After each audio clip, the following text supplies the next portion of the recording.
Hello there, lovely viewers. What is up? Max from Facts and Fiction Studios, yeah, with another video. Sorry this video took more than a month to upload. My days have been kind of hectic. I really wanted to make this video as good as it can possibly be. So, as you may have already guessed from the title, this video is pretty much a theory centered on the controversy that happened between Butch Hartman and the lovable Kuro the Artist. But this is going to be different from other videos you have seen on the topic. Oh yes, I want to analyze the controversy to discover and possibly unfold some things you may have not thought about until now. So sit back and enjoy, and then maybe you will agree with me at the end of this video.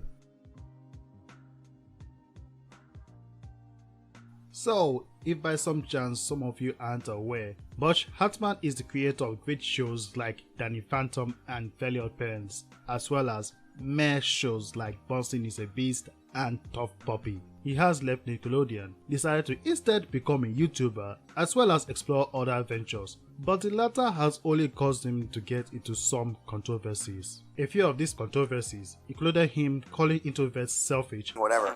You need to be able to be the person, and don't be, people that are introverts, I want to encourage you all, don't be an introvert, because being an introvert is, and a lot of people, I'm probably going to get a lot of flack over saying this. If you're an introvert, it's a very selfish thing to be. As well as joking about Timmy Turner's former voice actor's suicide. And I think Tara actually had something to do with that, and so that was probably your fault. And basically stated that if you haven't made it as big as him, then you don't have the right to criticize his work. Someone says, "What do I think of the Axis Family Guy meme?" Oh, I'm not even going to look at it because it's the question's being asked by Dueling Duelist. I'm not even going to look at it, and I don't care. Because you know why? Whenever you put yourself out there to do anything, there's always someone that's going to try and bring you down because they've never done anything on their own. And so if someone wants to do something and they want to ask me questions like that, that's one thing. But if someone doesn't do anything and they want to I don't know, criticize, then I have no time for them. No time for them. So the person that asked that question, whose name will not be mentioned ever by my lips, I just want to tell all people like that, as I get back to safety here, that if you guys can't do it yourselves, you shouldn't criticize anybody else. You really shouldn't. Now, another cartoonist wants to have a problem with me or whatever, that's a different story. But at least somebody who's actually done something, I'll talk to or talk about. But trust me, none of this measures to the Axis controversy, in which he scammed a lot of his fans of the amount of over $260,000 through a Kickstarter he, started to create a now dead streaming service he wanted to launch. And just a few months ago, he attempted to scam $1,400 from Kuro the Artist, the creator of the fan comic 5 years later and the founder of the YouTube channel, The Ink Tank. This then led to an online movement to force Butch to pay Kuro for the work he has done for him. Meanwhile, there was a pending lawsuit by Kuro himself. Long story short, Kuro got his money and everybody moved on. So why am I still bringing this up? Well, along with trying to catch you guys up on everything, there are a number of things I wanted to bring up in this video. For one, Butch may have paid Kuro the money not just to shut up everyone, but also as a kind of hush money. And yes, I do know what hush money is. I said kind of. Now, allow me to be clear. This isn't to dispute everyone's effort. No doubt, Butch was pushed to a corner, which then forced him to pay Kuro. But it is good to understand that this was the most likely best outcome for him too. How? Well, first, let's explore how he responded.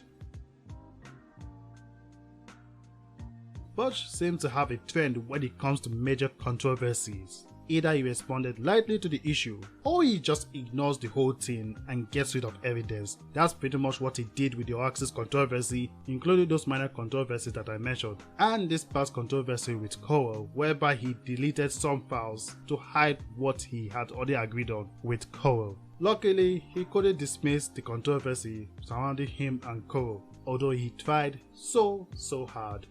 A part of the reason the controversy came to light was due to his comments about autism. Kuro felt offended by this, Not because of himself, he doesn't have it, but due to the close relationships he has had with people who have autism. So when that got some traction, Butch and his wife went on Facebook and responded.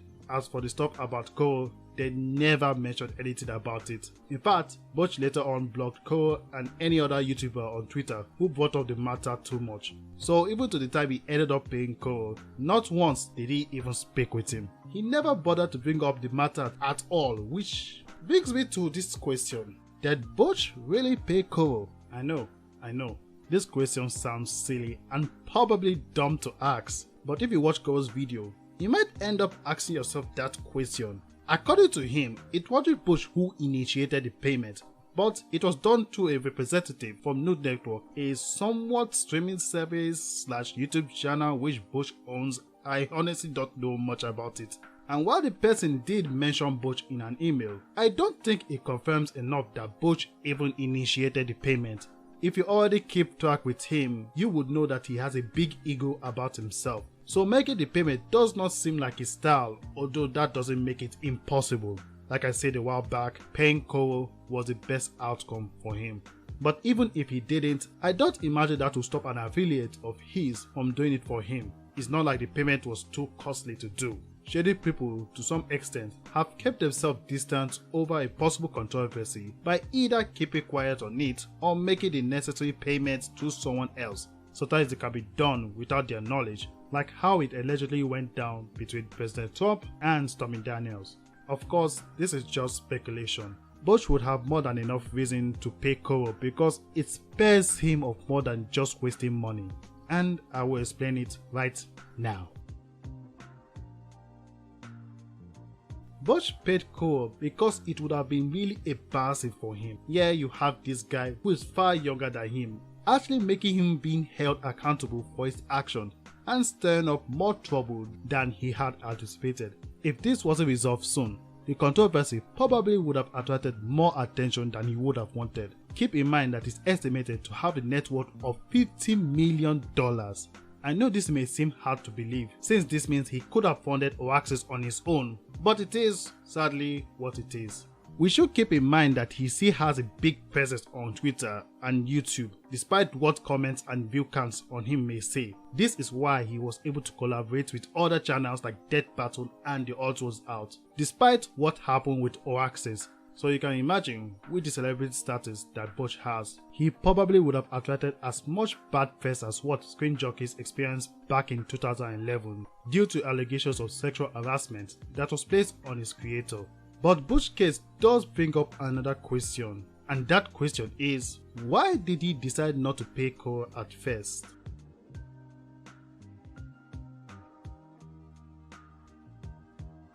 I think it comes down to two words: creative abandonment. Basically what I'm saying is that Butch either lost interest or got tired of trying to make the anime style imaginating, which he had already commissioned Kuro to animate for him. Now why he did this, I do not know, but it may be because he wants to make cheaper animations, as evident from the stuff he has released on Nude Network so far. Sorry if the clips are blurry. Last time I showed something from Nude Network, I got a copyright claim by a company named Fullscreen Inc.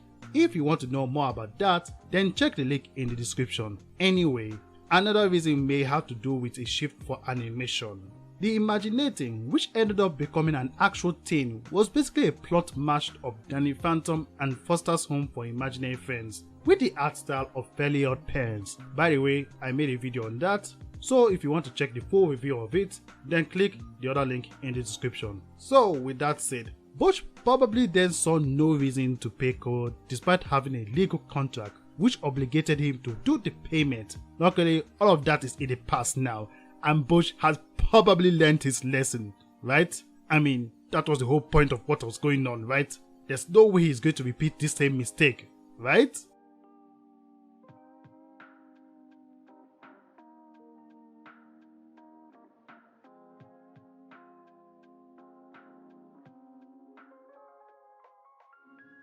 At the end of the day, not much has changed. Butch and Kuro have gone their separate ways and have ventured into their own individual projects. Meanwhile, Butch has escaped his controversy, mostly unscathed. he still has so many fans despite the hate he has garnered. And no, that isn't just me speculating, nor is that a theory.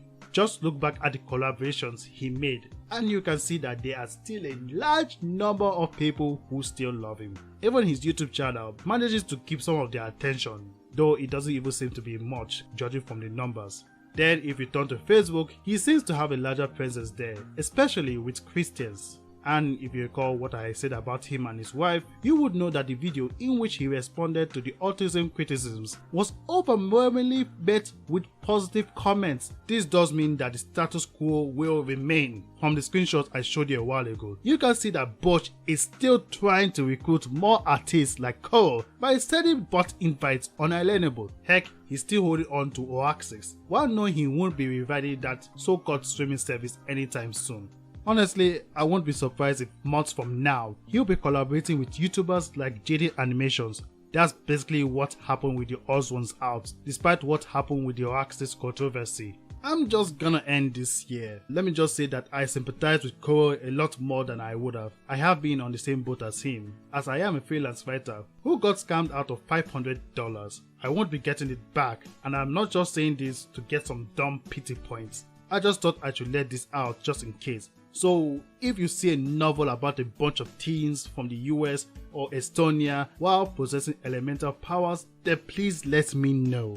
I may end up having to pursue legal actions myself. So if you enjoyed this video, then click on that like button. Be sure to subscribe and click on that notification bell for more videos. Thank you for watching. This has been Max from Facts and Fiction Studios, and I'll see you next time.